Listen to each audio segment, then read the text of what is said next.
उसके बाद the worst habit मैं आपको बताने लगा हूं आप बच्चों की क्या होती है। The worst habit of students is to collect data और ये एमसीक्यूज के पेपर्स, इनको कलेक्ट करने में लगा देते हैं वो, और वो इकट्ठे करते रहते हैं, अपने आप को झूठी तसल्ली देते रहते हैं, और वो पेपर्स वैसे ही पड़े रहते हैं, ऐसे एग्जाम में चले जाते हैं, और क्या होता है कि आपकी तैयारी नहीं, आप कंफ्यूज रहते हैं। तो आपने बेटा ऐसा नहीं करना, पागलों की तरह इकट्ठा नहीं करना टेस्टों को, आपने वो टेस्ट अटेम्प्ट करने हैं जिनकी जरूरत है, जो मैं आपको बता रहा हूँ। अब वीक एरियाज को हिट करना है आपने, ठीक है, जो मैं आपको सिलेबस बता रहा हूँ वैसे चलना है, ठीक है। इन चीजों को आप बिल्कुल सिंपल, अपने आप को सिंपल रखें, जितना सिंपल रखेंगे, जितना सिंपल वे में चलेंगे उतना फायदा होगा। जितना अपने आप को कम्प्लेक्स करेंगे, अपने ब्रेन को जो प्रेशर में रखेंगे, उतना बेटा आपको फायदा नहीं होगा। क्योंकि मैं बार बार कह रहा हूं कि नॉर्मल रखना बहुत जरूरी है, वो मैं आगे बताऊंगा कैसे आपने रखना है। डू नॉट, नेक्स्ट पॉइंट है बेटा टिप का, डू नॉट बर्न आउट। आप बच्चे क्या करते हो बेटा, आप बर्न आउट हुए हैं। अब मुझे पता है, मैं इसमें से गुजरा हूं। आज से बेटा 10 से 12 साल पहले मैं आपकी पोजीशन में था, ठीक है, और मुझे पता है आपकी ब्रेन की कंडीशन क्या है, क्योंकि मुझे भी उस वक्त जाहिर बात इस तरह से कोई समझाने वाला नहीं था। तो ब्रेन आपका बहुत ज्यादा फोगी हुआ होता है, कंफ्यूज्ड स्टेट में होता है, ठीक है। तो आपने बर्न आउट नहीं करना, आपने क्या करना है, स्मॉल ब्रेक्स लेनी है। आपने ये नहीं समझना कि आप कंटिन्यूअसली 10 घंटे पढ़ेंगे तो आपका एडमिशन होना है। अगर आप इस तरह से सोच रहे हैं तो बेटा आपका एडमिशन नहीं होने वाला, पागल है, आप नफ्सियाती मरीज बन जाएंगे।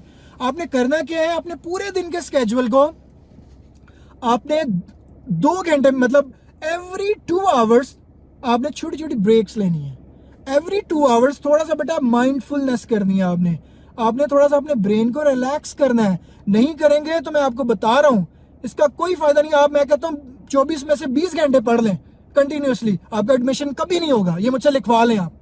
जब तक आपने अपने ब्रेन को नॉर्मल, क्योंकि एडमिशन बेटा उस बच्चे का होना है जो अपने आप को, अपने ब्रेन को नॉर्मल रखेगा, और वो जो 2.5 घंटे आपके एग्जाम में, उसमें आपके ब्रेन की कंडीशन कैसी है ये बहुत मैटर करता है। आपने बहुत पढ़ा है लेकिन आपका ब्रेन ही नॉर्मल नहीं है भाई, आप कंफ्यूज्ड हैं, आप नफ्सियाती मरीज बन चुके हैं। तो आप चाहते हुए, आपको पता है बीटा आंसर ठीक है, आप चाहते हुए बीटा को जो ना वो नहीं लगाएंगे, आप चार्ली लगा देंगे, आप डेल्टा लगा देंगे कंफ्यूज स्टेट में, ठीक है। तो इसलिए अपने आप को नॉर्मल रखना ये सबसे जरूरी चीज है इन दिनों में। खास तौर पे अपनी डाइट प्रॉपर लें बेटा, आप प्रॉपर माइंडफुलनेस करें। और माइंडफुलनेस मैंने यहाँ पे आके ये चीज सीखी है, मेडिटेशन क्या होती है उधर भी पता था, लेकिन यहाँ पे प्रैक्टिकल एप्लीकेशन उसकी देखी है। और बीइंग ए मुस्लिम, अल्लाह, हम इतने ब्लेस्ड हैं कि अल्लाह ताला ने हमें 5 नमाजों से बेटा नवाजा है। तो हम अगर 5 नमाजें, वो क्या है, वो सबसे बड़ी माइंडफुलनेस है। आप उसमें ब्रेक लें, और जब आप नमाज पढ़ें तो अल्लाह ताला को हाजिर नाजिर जान के पढ़ें, और उसे आप देखें कि आपके ब्रेन को कितना सुकून मिलेगा, ठीक है।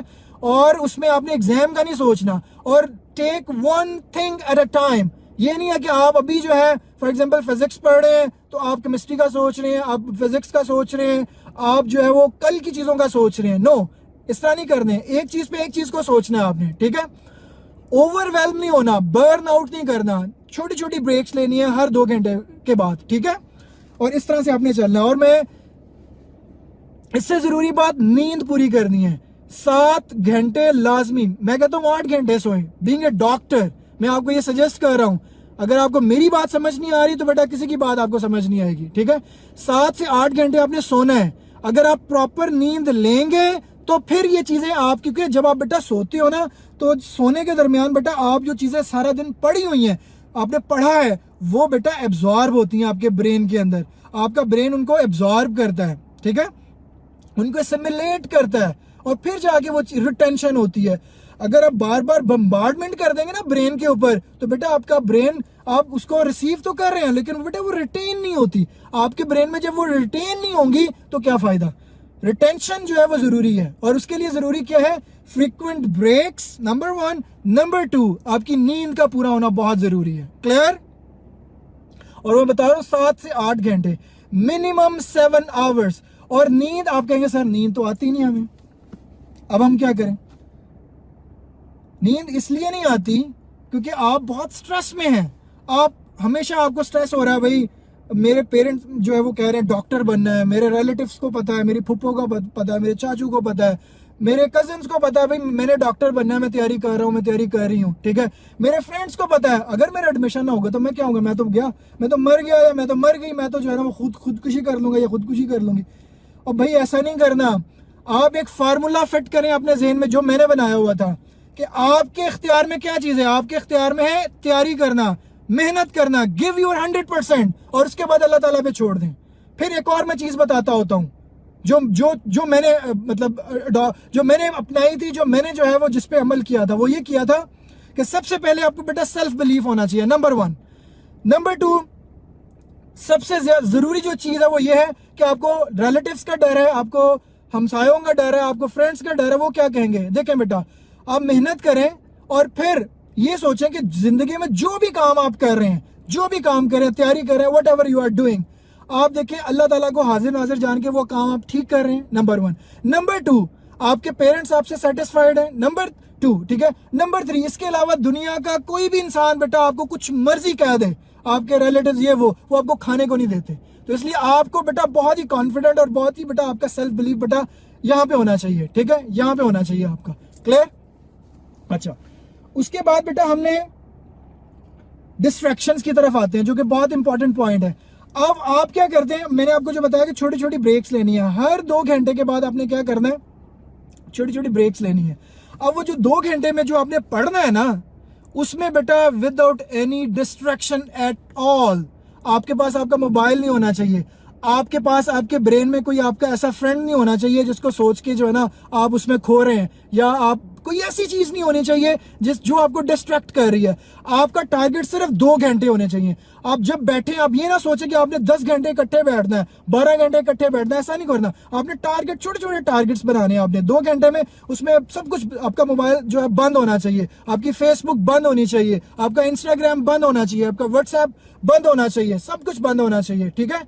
2 घंटे के बाद छोटी सी ब्रेक आप लें, ठीक है। उसमें अगर आपने यूज करना है, या एक ऐसा, मुझे पता है इसके बगैर आप नहीं रह सकते, ठीक है, इसके बगैर आपका रहना नामुमकिन है, ठीक है। तो आप क्या करें, एक टाइम सेट कर लें दिन में, जिसमें आपने वो जो जिसके मैसेज का आपको इंतजार है, या जिसको आप देख के आपको खुशी, आपका डोपामिन रिलीज होता है और आपको खुशी का एहसास होता है, वो आप एक टाइम सेट कर लें। उसमें थोड़ी एक आधा घंटा बेटा आप उसमें आधा घंटा रख लें, और उसमें उसको देख के, उसी वक्त देख के, उसको आंसर करके, whatever you are doing, ठीक है, जो आपने करना है उसको बंद करके फिर सो जाएं। और जब आपने सोना है तो सोते हुए बेटा सुहाने ख्वाब सोच के सोना है, अपने फैंटेसी में चले जाना है, आप अपने ड्रीम कॉलेज को सोचना है, या जो भी चीज़ आपको बेटा फैंटेसी में लेके जाती है उसको सोचना है।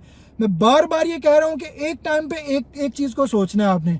पढ़ रहे हैं तो पढ़ना है, अगर आप थोड़ा सा ब्रेक ले रहे हैं तो उस ब्रेक में आपने ब्रेक लेनी है, उसमें पढ़ना नहीं है, उसमें आपने अपने आप को ब्रेक देनी है, आपने नॉर्मल रहना है, आपने वो चीजें करनी है जिससे आप नॉर्मल रहें, ताकि आपकी एफिशिएंसी बढ़े। दोबारा फिर आपने 2 घंटे के लिए बैठना है, ठीक है, फिर उसमें पढ़ना है, किसी और को नहीं सोचना, वो जो कुछ, उसके बाद फिर आपने ब्रेक लेनी है, उसमें आप कुछ अपने छोटी सी ब्रेक में आप काम कर लें, फिर आप 2 घंटे बैठे, फिर इस तरह से बेटा काम चलेगा। अगर आप कंटिन्यूसली अपने आप को स्ट्रेस में रखेंगे तो इस तरह से बेटा आप ना इधर के रहेंगे ना उधर के रहेंगे, ठीक है।